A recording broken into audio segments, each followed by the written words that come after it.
반갑습니다. 네, 다들 건강하시죠? 벌써 히브리서 3장을 오늘 들어갑니다. 다시 한번 1장, 2장, 3장을 살펴보면 1장은 예수 그리스도께서는 하나님의 아들이시다. 그래서 그리스도의 우월성에 대해서 강하게 말씀하십니다. 그 당시 천사들을 숭배했던 그런 일들이 많았고, 그래서 천사보다도, 그리고 모세를 구세주로 여겼던 유대인들이 많았습니다. 그래서 모세보다도 월등하신 그런 하나님이시다, 그런 하나님의 아들이시다, 그분이 바로 그리스도라는 내용이 1장이었습니다.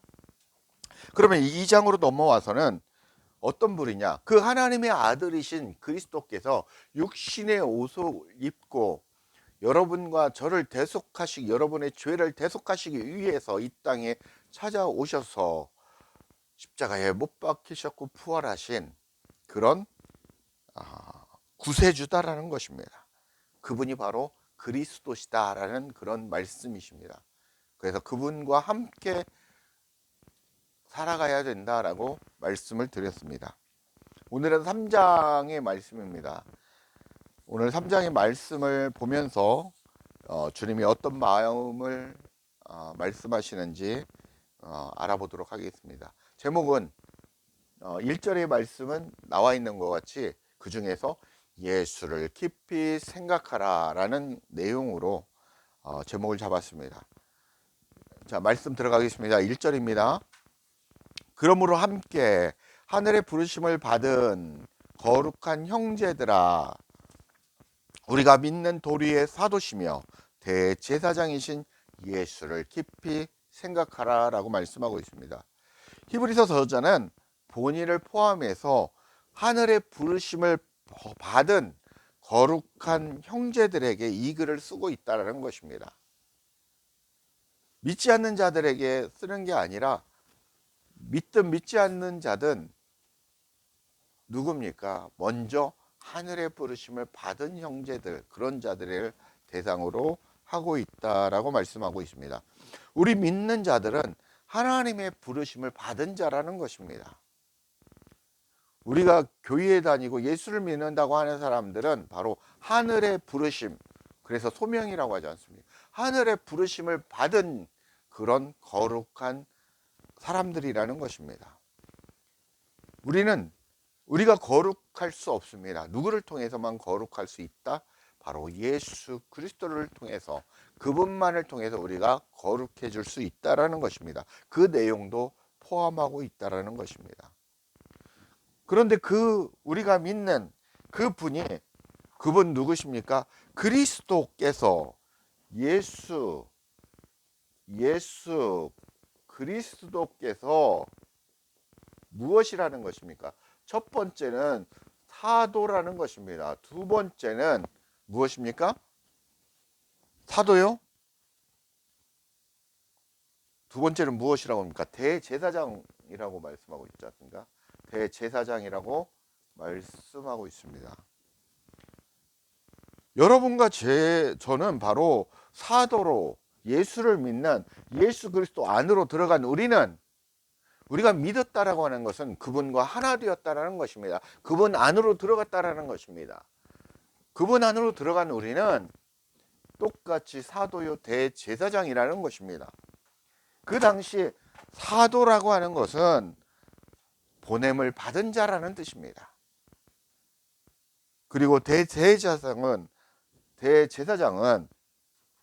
인간과 하나님의 중보자이시고 우리를 구원하시기 위해서, 우리를 죄에서 구원하시기 위해서 그 사명을 하신 분, 바로 그 예수 그리스도, 그분이 바로 하나님의 아들이신 그분이 대제사장이라는 것입니다. 사도는 부르심을 받은 자라고 말씀을 드린다면, 대제사장은 무엇이냐? 중보자다. 그리고 하나님, 인간과 하나님의 브릿지, 통로 역할을 하는 분이 바로 중보자라는 것입니다. 그래서 그 중보자 역할을 하는 분이 바로 예수 그리스도라는 것입니다. 그분이 바로 하나님의 아들이라는 것입니다. 그분이 바로 사도고 대제사장이라는 겁니다. 강하게 계속해서 다른 말로 반복해서 강조하고 있죠. 그 예수를 어떻게 깊이 생각하라라는 것입니다. 이 깊이 생각하라는 것은 뭐 그분만 생각하라는 게 아니라 모든 인생의 삶의 관점의 초점이 어떻게 되어 있다? 그분 안에서 그분과 함께 살아가라는 것입니다. 인생의 초점을 그분께 맞추라는 것입니다. 우리는 우리가 경주말을 할 때 우리가 이렇게 눈앞에 이렇게 씁니다. 앞만 보고 달리라는 거죠. 옆을 보지 말라는 겁니다. 그런 것처럼 우리가 눈의 초점과 모든 것을 오직 예수 그리스도께 향하라는 것입니다. 그렇게 인생을 살아가야 된다는 것입니다. 그 얘기를 하는 것입니다. 이 얘기는 그리스도와 함께 동행하는 삶을 살아라라는 그런 얘기입니다. 2절입니다. 그는 자기를 세우신 이에게 신실하시기를 모세가 하나님의 온 집에서 한 것과 같이 하였으니. 그는 예수님이죠. 예수님은 자기를 세우신 이 누굽니까? 성부 하나님이십니다. 신실하시기를. 예수님은 하나님이 세우신 분으로 모세가 하나님의 집 안에서 백성이 되어 행한 것 같이 예수님도 육신의 옷을 입고 오셔서 그렇게 순종하셔서 신실하신 순종하신 그런 신실하신 분이라는 것입니다. 유대인들은 모세를 구세주와 동일시 여겨왔다라는 것입니다. 그만큼 높여왔다라는 것입니다. 그래서 모세를 빗대어 히브리 저자는 그리스도를 설명하고 있습니다. 3절에서는 더욱더 모세는 하나님의 아들이신 예수 그리스도는 모세와 같이 인간이 하나님이지만 육신의 옷을 입고 모세와 같이 대사도요 대제사장의 역할을 해온 사람이다 라고 말씀을 하고 있습니다. 그러면서 3절에서는 그런데 예수 그리스도를 높이는 말씀이 나옵니다. 3절 한번 보겠습니다. 그는 모세보다 더욱 영광을 받을 만한 것이 마치 집 지은 자가 그 집보다 더욱 존귀함 같으니라 라고 말씀합니다. 집 지은 자가 여기서 집은 누구냐? 우주 만물을 얘기합니다. 그리고 실제 집을 지은 사람들, 그러면 우리가 집이 중요합니까? 집을 지은 사람이 중요합니까? 여러분이 돈을 한 5억, 10억 들여가지고 집을 지었습니다. 그러면 그 5억, 10억 들여서 만든 집이 중요합니까? 그 만든 사람이 중요합니까? 집이 중요합니까? 에? 만든 사람이 소중하잖아요. 만든 사람, 여러분이 중요하잖아요. 그 여러분의 집이 소중합니까? 아니잖아요. 여러분이 평안히 쉬고 안락을 얻기 위해서 집을 만드는 거잖아요. 그래서 돈을 벌고 이렇게 하는 거잖아요. 그런데 그 집은 누굽니까? 모세라는 것입니다. 그 집을 지은 사람이 누굽니까? 바로 하나님이시라는 것입니다. 하나님의 아들이신 예수 그리스도라는 것입니다. 그래서 그 예수 그리스도는 영광을 받을 만하신 그런 위대하신 분이시다. 정말 하나님의 아들이시다라고 말씀을 하는 것입니다. 다시 한번 3절을 그런 의미에서 한번 읽어보시겠습니다. 그는 모세보다 더욱 영광을 받을 만한 것이 더욱 영광을 받을 만하다. 그 이유가 마치 집 지은 자가 그 집보다 더욱 존귀함 같다라는 것입니다. 그분은 당연히 존귀와 영광을 받으시기에 합당한 분이다라고 하면서 그리스도가 그런 분이시다라고 말씀하고 있는 것입니다.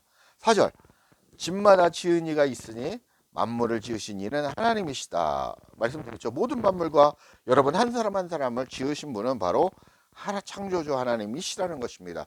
그 창조주 하나님과 함께 우주 만물을 지으신 분이 바로 그리스도라 하시는 것입니다. 요한복음 있다 보면 그리스도께서 우주 만물을 창조하신 게 나옵니다. 5절 또한 모세는 장래에 말할 것을 증언하기 위하여 하나님의 온 집에서 종으로서 신실했고, 모세의 역할은 하나님의 계시를 따라 그리스도를 통해서 완성될 복음에 대해서 증거하는 것이었습니다. 그가 하나님 나라의 종이었다라는 것입니다. 모세는 하나님 나라의 종으로 오셨다라는 것입니다. 누구를 위해서 오셨냐? 그리스도의 복음을 증거하기 위해서 오셨다라는 것입니다. 6절 그리스도는 하나님의 집을 맡은 아들로 그와 같이 하셨다라는 것입니다. 우리가 소망의 확신과 자랑을 6절 후반절입니다. 우리가 소망의 확신과 자랑을 끝까지 굳게 잡고 있으면 우리는 그의 집이라고 말씀하고 있습니다. 모세는 비록 하나님과 친밀한 관계를 맺고 있다고 할지라도 하나님의 집에서 종으로 충성한 반면에 예수 그리스도는 아들로서 충성했다라는 것입니다. 하나님이지만 충성했다라는 것입니다. 순종했다라는 거죠. 종과 아들이라는 그 표현을 써서 이 모세와 예수 그리스도를 비교했다라는 것입니다. 분명한 차이가 있죠. 소망은 하나님의 뜻을 이루는 예수님의 충성스러움에서 비롯되는 것입니다. 하나님께서 하신 언약은 반드시 이루신다는 확신을 가지고 바라본다라는 의미가 있습니다. 우리가 소망을 가져라, 여러분 소망을 가지십시오 하는 그런 말은 하나님께서 그 언약하신 그 말씀은 반드시 성취하시고 이루신다라는 그 강력한 뜻이 그 안에 내포되어 있다라는 것입니다.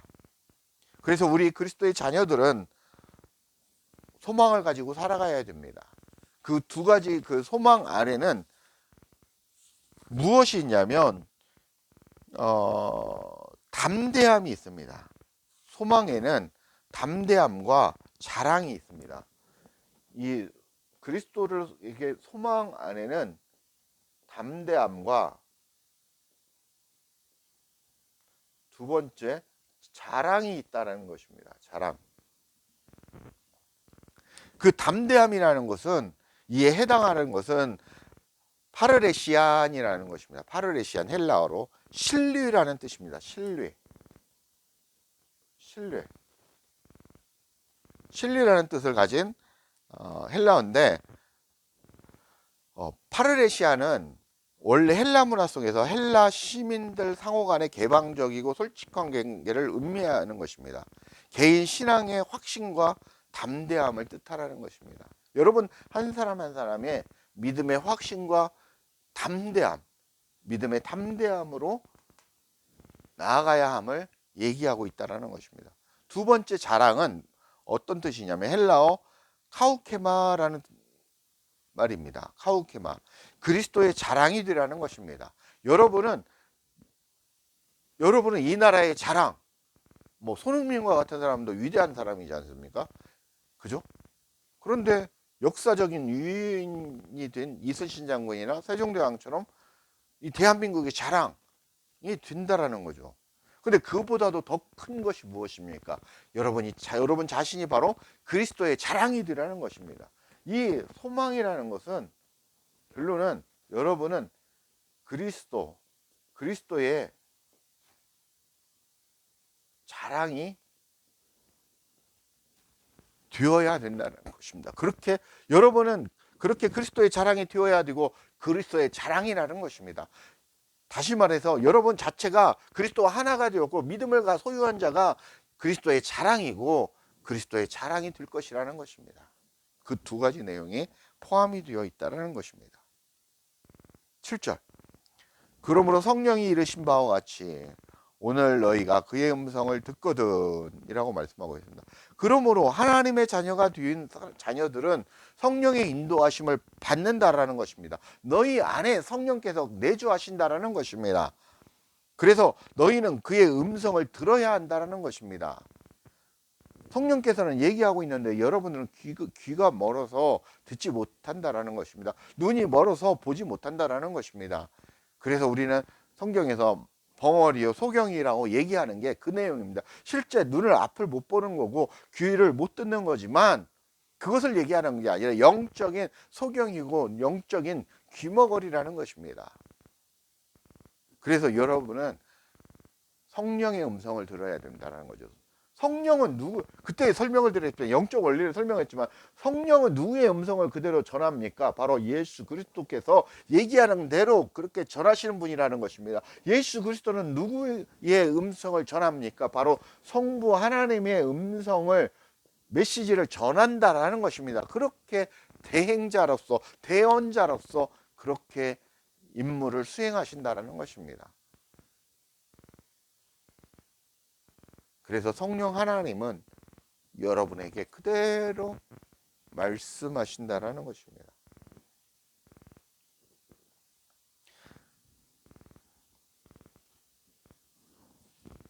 8절에 보면 광야에서 시험하던 날에 거역하였던 것 같이 너희 마음을 완고하게 하지 말라라고 말씀하고 있습니다. 이스라엘 백성이 출애굽 이후에 어땠습니까? 불순종했습니다. 하나님의 말씀을 거역했습니다. 하나님이 애굽에서 꺼내서 출애굽을 시킨 이유가 무엇입니까? 그 고통 속에서 벗어나라는 것입니다. 그런데 이 출애굽한 이후에 애굽 사람들은 어땠습니까? 다시 그리워하지 않습니까? 그 주의 종으로 살던 비참한 그 모습을 그리워하고 반역하고 말씀을 듣지 않았습니다. 하나님의 말씀을 불순종했다라는 것입니다. 그들은 마음이 완악하고라고 말씀하고 있습니다. 마음이 완악하였다라는 것은, 우리가 완악하다는 것은 좀 약간 센 의미죠. 근데 어떤 의미입니까? 하나님의 말씀에 완악했다라는 얘기는 하나님의 말씀을 거부했고 듣지도 않고 행시켰다라는 것입니다. 여러분 말대로 따르지 않았다라는 거죠. 자기 마음대로, 자기 뜻대로 살았다라는 것입니다. 군사로 부른 자를 위해서 그 명령대로 살아가야 됩니다. 군대에 들어가 있습니다. 군대에 들어가 있으면 내 멋대로 합니까? 그 군대의 규율과 규칙에 의해서, 정해진 룰에 의해서 움직여야 됩니다. 그게 군인으로서의 사명입니다. 그죠? 난 하기 싫어. 나 훈련 받기 싫은데도, 너 당신이 뭐야? 나한테 명령하는 거야? 하면 어떻게 됩니까? 영창 갑니다. 무섭습니다. 그죠? 근데 안 가보셨죠? 가보셨죠? 여러분, 그렇지 않습니까? 그래서 우리는 군사로서 부르심을 받았다라는 것입니다. 1절에 부르심을 받은 너희라고 하지 않습니까? 너희는 봐도 부르심을 받은 자라는 것입니다. 그래서 예수를 깊이 생각하라, 그리스도를 깊이 생각하라라고 말씀하고 있는 것입니다. 여러분은 그 부르심을 받은 자다. 그래서 항상 본질을 생각해야 됩니다. 내 뜻 버리고 그 찬양도 있는데 갑자기 생각이 안 나네.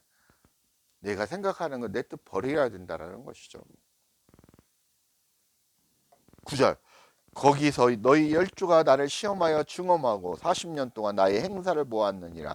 그 광야에서 하나님을 시험했고 하나님의 역사하심도 체험했고 하나님의 40년 동안 성령께서 불기둥과 구름기둥으로 인도하셨음을 다 보았다라는 것입니다. 그리고 정말 하나님이 놀라운 역사, 그걸 보았다라는 것입니다. 그럼에도 불구하고 하나님의 말씀에 불순종했다라는 것입니다. 10절입니다. 그러므로 내가 이 세대에게 노하여 이르기를 그들이 항상 마음이 미혹되어 내 길을 알지 못하였다 하였고, 그렇게 가까이서 체험하고 눈으로 보고 듣고 했던 것들을 그랬음에도 불구하고 이렇게 하나님의 말씀에 불순종하고 거부했다라는 것입니다. 그래서 하나님께서 노하셨다라는 것입니다. 하나님이 광야에서 노한 이유는 그 마음이 항상 미혹되었다라는 것입니다. 어디 것에? 세상 것에 미혹되어 있다라는 것입니다. 그래서 하나님의 마음과 뜻을 진짜로 제대로 알지 못했다라는 것입니다. 그 음성에 불순종했다라는 것입니다. 그래서 우리는 항상 세상에 미혹되어 산다라는 것입니다.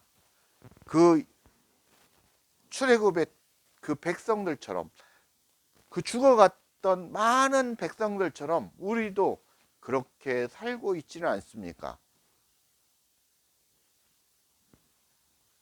내 마음 땅이 죄로 가득한 상태고 온갖 쓰레기인 쓴뿌리로 가득한 상태라는 것입니다.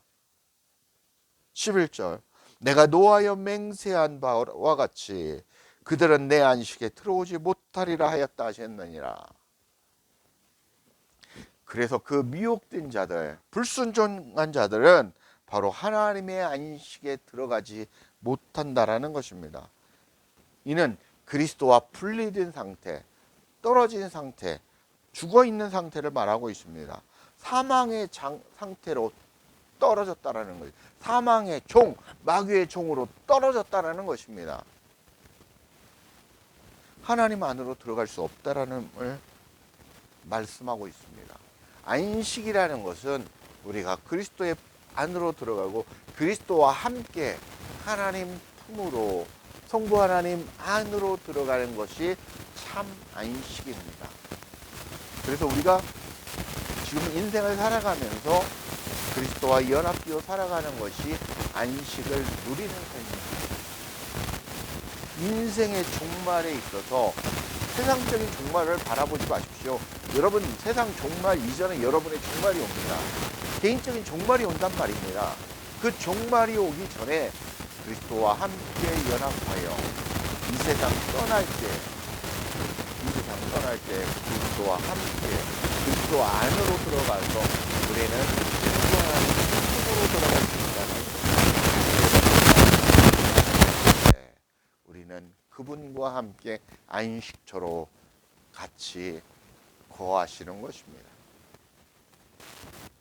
우리가 일반적으로 생각하는 그 천국, 그리고 일반적으로 생각하는 그 지옥이 아니라는 것입니다.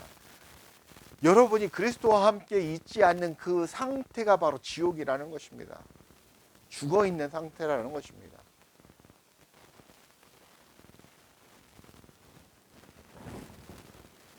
(12절입니다) 형제들아, 너희는 삼가 혹 너희 중에 누가 믿지 아니하는 악한 마음을 품고 살아계신 하나님에게서 떨어질까 조심하실 것이요. 믿음을 소유하지 않은 상태가 바로 악한 마음이라는 것입니다. 그리스도와 연합하지 않은 상태를 말하고 있습니다.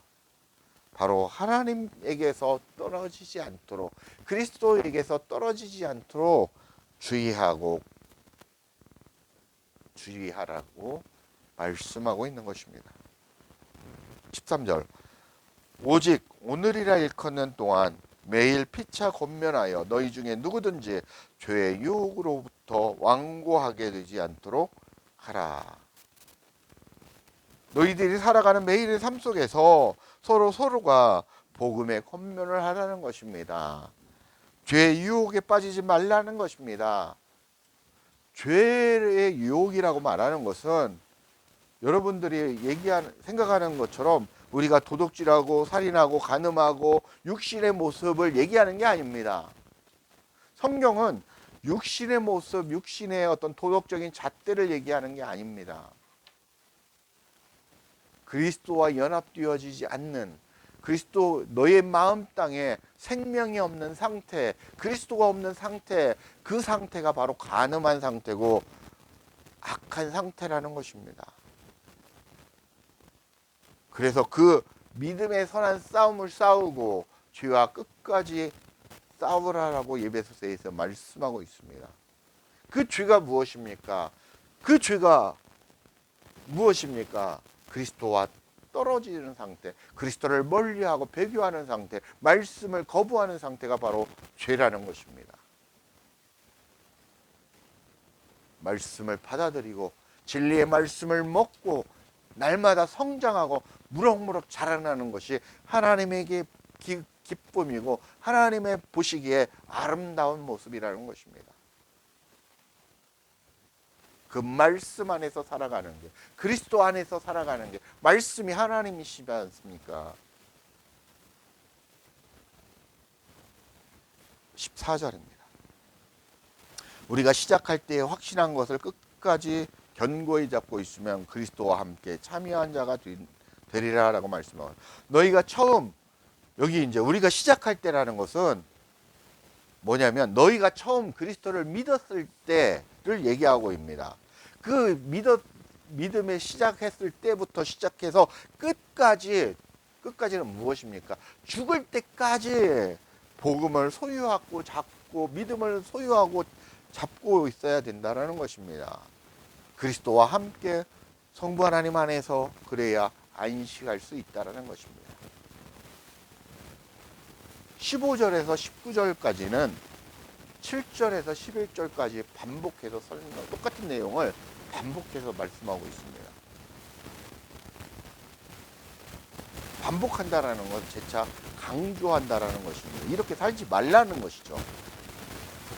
그러면서 그리스도와 하나 되어서 연합되어서 열심히 살아야 된다. 열심히 살아라는 얘기는 믿음으로 살아라는 겁니다. 깊이 생각하면서 살아라는 것입니다. 그리스도 안에서 동행하는 삶을 살아라는 것입니다. 우리가 동행하는 삶은 무엇입니까? 나는 죽어지면서 살아야 된다는 것입니다. 날마다 나는 죽고 내 안에 있는 그 더러운 그 쓴뿌리들을 날마다 죽이면서 살아가야 된다는 것입니다. 그게 동행하는 삶입니다. 그 작업을 언제까지? 한 방에 이룰 수도 있고 그 작업을 죽을 때까지 이루어갈 수도 있다는 것입니다. 그 작업이 바로 예수를 깊이 생각하는 것이고 동행하는 삶이라는 것입니다. 15절부터 읽겠습니다. 성경에 일러서되 오늘 너희가 그의 음성을 듣거든 경노하시게 하던 것 같이 너희 마음을 완고하게 하지 말라 하였으니 16절 듣고 경노하시게 하던 자가 누구냐? 모세를 따라 애굽에서 나온 모든 사람이 아니냐? 또 하나님이 40년 동안 누구에게 노하셨느냐? 그들의 시체가 광야에서 엎드러진 범죄한 자들에게가 아니냐? 18절 또 하나님의 누구에게 맹세하사 그의 안식에 들어오지 못하리라 하셨으니 곧 순종하지 아니하던 자들에게서 아니냐라고 합니다. 19절 이로 보건대 그들이 믿지 아니함으로 능히 들어가지 못하는 것이다. 말씀을 맺겠습니다. 오직 우리는 예수 그리스도를 믿고 그분과 하나 되어 연합하여 동행하면서 살아가는 것입니다. 주님의 말씀대로 살아가는 삶, 순종의 삶을 살아가야 된다는 것입니다. 그랬을 때 우리가 그리스도 안으로 들어가고 성부 하나님의 안식에 들어갈 수 있다고 오늘 성경은 말씀하고 있습니다. 바로 오늘 히브리서 3장의 내용입니다. 하나님의 자녀로 여러분 살아가시는 선택 받으셨고 그렇게 믿음을 가지고 살아가는 우리 성도 여러분, 하나님의 자녀로서 하나님의 말씀에 순종하면서 그렇게 주님과 동행하시는 삶을 살기를 예수 그리스도의 이름으로 간절히 권면드립니다. 감사합니다.